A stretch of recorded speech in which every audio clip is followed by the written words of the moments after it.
सट्टा बाजार की जो आपने बात की वो बड़ी इंटरेस्टिंग है और हर बार फलोदी के सट्टा बाजार पे नज़र रहती है। और जहाँ तक मुझे याद है कि विधानसभा में भी उनका जो आकलन था न केवल राजस्थान के बारे में बल्कि शायद मध्य प्रदेश और अन्य राज्यों के बारे में भी सही साबित हुआ है। नहीं कह सकते, लेकिन मैंने जैसे कहा कि कांग्रेस को बड़ी उम्मीद है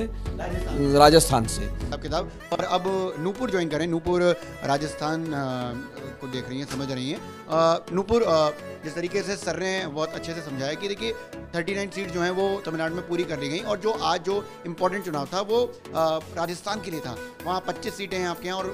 12 पर चुनाव हो गया, मतलब आधी सीटों पर चुनाव हो गया और आधी पर अगली बार हो जाएगा। लेकिन आपके चुनाव फंसा बहुत है। चूरू है, नागौर है, जयपुर की सीट है, दौसा की सीट है। अगर आप एलाबोरेट कर पाएँ। जी बिल्कुल,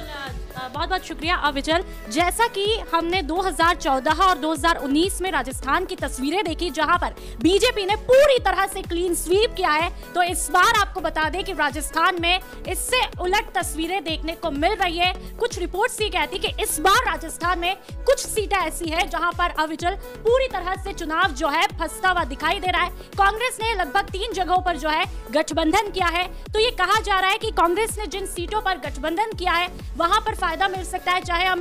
उदयपुर की बांसवाड़ा सीट का हम जिक्र कर लें, वहां पर बाप पार्टी के साथ ने कांग्रेस में गठबंधन किया है, तो ऐसे में कहा जा रहा है कि इसका फायदा वहां पर कांग्रेस को जो है वो सीकर में गया ना। जी बिल्कुल। इस फेज की यदि हम बात करें 12 सीटों में, सीकर की यदि हम बात करें तो यहाँ पर सीपीआईएम के साथ में गठबंधन हुआ है, तो ऐसे में कहा जा रहा है कि कांग्रेस को यहाँ पर गठबंधन का पूरा फायदा मिल सकता है। लेकिन जैसा कि अभी आप जिक्र कर रहे थे कि कुछ सीटों पर चुनाव फंसा हुआ है, उनमें सबसे ज्यादा दौसा हो, नागौर हो या फिर चूरू हो, इन तमाम ये 3 सीटों पर हमारी निगाहें हैं और ये तीनों सीटें जो है आज देखने को मिली है 12 सीटों में से एक, जहां पर दौसा में ये कहा जाता है कि सचिन पायलट का अच्छा खासा प्रभाव है। लेकिन 2 बार लगातार 2014, 2019 में वहां पर बीजेपी ने जीत की हैट्रिक लगाई है, लेकिन इस बार राह बहुत बीजेपी के लिए मुश्किल है। भले ही प्रधानमंत्री नरेंद्र मोदी वहां पर आते हैं, रोड शो करते हैं, तमाम बीजेपी के बड़े बड़े दिग्गज वहां पर डेरा डालते हैं, लेकिन इसका फायदा भी ये कह पाना मुश्किल है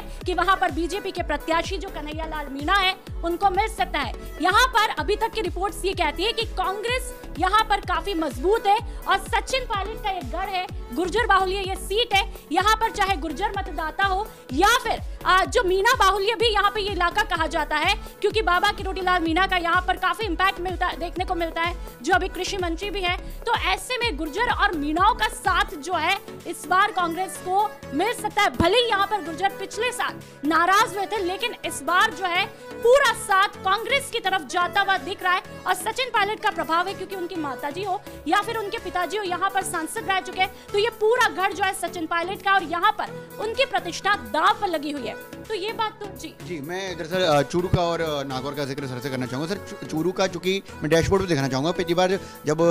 राहुल को वोट मिले, राहुल कस्बा को, तो वो 60% वोट मिले थे और करीब 2.5-3 लाख का अंतर था। इस बार तब भी उनको बीजेपी ने सीट टिकट नहीं दिया है और वो कांग्रेस चले गए। उनकी खुद की पर्सनैलिटी भी है, तो चूरू की सीट इसलिए नहीं कही जा रही है कि सब वो चले गए, बागी हो गए, सिर्फ इसलिए पर्सनैलिटी है और कांग्रेस का अपना।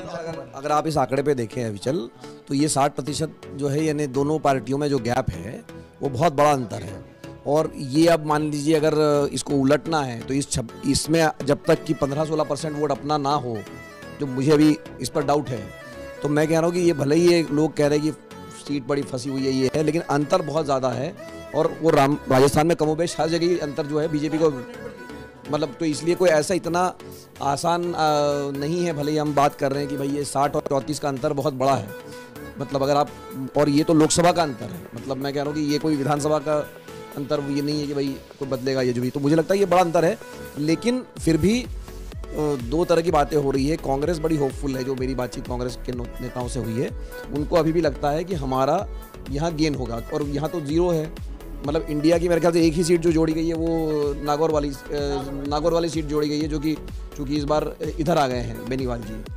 तो मैं कह रहा हूँ कि अभी भी जो ओपिनियन पोल सारे वही स्कोर दे रहे 26-0 वाला, और उस दिन 25-0 वाला, और जो उस दिन यशवंत ने भी कहा था कि कुछ 5 या 6 सीटें उन्होंने कहा कि फंसी हुई है, लेकिन वो भी उधर जाने की संभावना उनके हिसाब से है। तो मुझे लगता है कि यहाँ पर मतलब खोना है तो बीजेपी को और पाना है तो कांग्रेस को। और जो बातें जैसे अच्छा, इस बार कांग्रेस के पास ये भी है कि न उनकी जयपुर में सरकार है, न उनकी दिल्ली में सरकार है। पिछली बार ये भी एक था कि भाई सरकार दोनों तरफ, मतलब दोनों तरफ तो नहीं लेकिन जयपुर की सरकार उनकी बनी थी, तो अब जो है उस तरह से जवाबदेही दोनों तरफ बीजेपी की बनती है। और इसमें एक सीट जो है जिसका जिक्र और करना चाहिए वो खजारीवास, प्रताप सिंह खजारीवास जो है लड़ रहे हैं, वो सीट भी कह रहे हैं कि भाई कि इतना बड़ा कैंडिडेट लड़ रहा है तो ऑब्वियसली उसमें दम बनता है। जी बिल्कुल, आपने ठीक कहा विचल। जयपुर शहर की सीट का भी यहाँ पे जिक्र करना बेहद जरूरी हो जाता है, क्योंकि प्रताप सिंह खजरवास जो कि विधानसभा चुनाव में वैसे ही वो हार चुके थे, लेकिन इस गढ़ में बीजेपी काफी अच्छी खासी मजबूत है, तो उसका फायदा जो है यहाँ पर मंजू शर्मा को मिल सकता है। लेकिन जी पिछली बार देखिए कि जयपुर की सीट पर, शहर की सीट पर ना, ये जो अंतर था वो 30% का अंतर था, तो 30% के अंतर को बांटना इतना आसान नहीं है। मैं वही कह रहा हूं, जब ये 26 का जो प्रोजेक्शन हो रहा है तो ऑफिशियल इसका एक कारण यही है कि ये जो हम भले ही अभी हम जब सीटों की बात कर रहे हैं तो वो अलग बात है, मैं नहीं कह रहा हूँ ये नहीं संभव है, लेकिन जब आप 25-30% का वोट का अंतर है तो ये तो नहीं हो सकता कि इनमें से आधे लोग पलट जाए, मतलब 100 में से 60 वोट अगर पड़े हैं एक तरफ से तो उनमें से कम 15 लोगों को और अपना मन बदलना पड़ेगा, तो मन बदलने जैसे उतने बड़े संख्या में हालात बने हैं क्या, ये हम नहीं कह सकते। लेकिन मैंने जैसे कहा कि कांग्रेस को बड़ी उम्मीद है राजस्थान से कि अगर उत्तर भारत में कहीं उसका भला होता है, 3-4 सीटें आ सकती है, आएगी मुझे नहीं पता, मैं कह रहा हूँ जो उनकी उम्मीद टिकी हुई है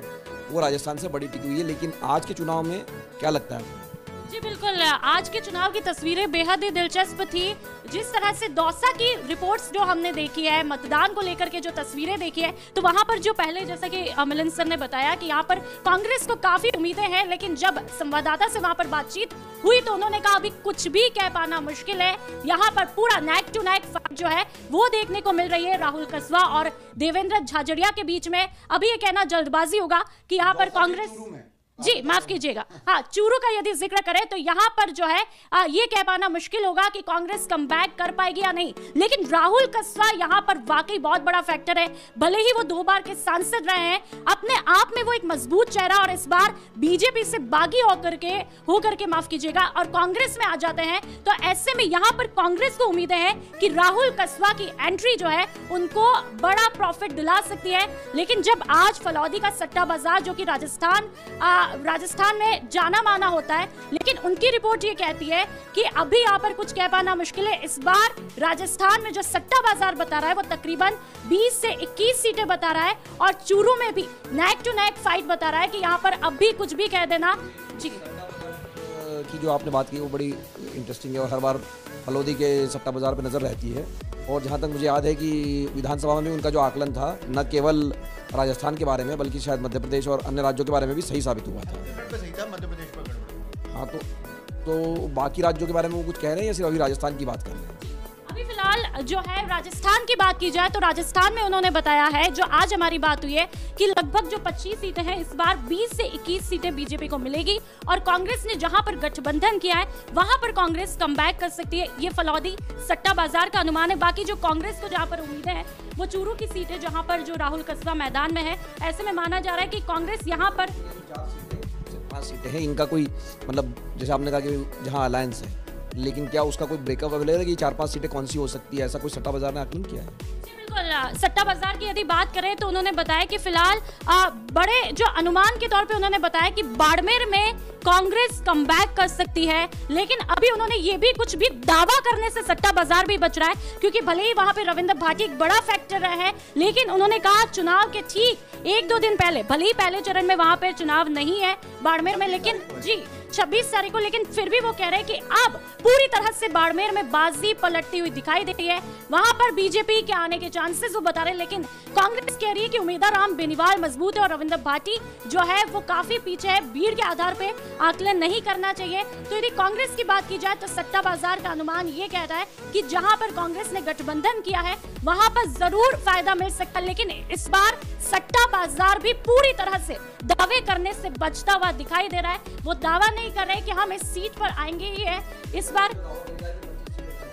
नहीं, ये बोला है सट्टा बाजार के मुताबिक मिलन जी ये बताया है कि 20 से 21 सीटों पर बीजेपी आएगी। कांग्रेस ने जहां पर गठबंधन किया है वहां पर आने की उम्मीदें हैं, लेकिन अभी किसी भी तरह से दावा नहीं किया है और कहा है कि हर जगह पर जो है टफ फाइट देखने को मिल रही है। लेकिन फिलहाल जो कांग्रेस को उम्मीदें हैं वो दौसा में है, चूरू में है और नागौर में जहां पर गठबंधन किया है।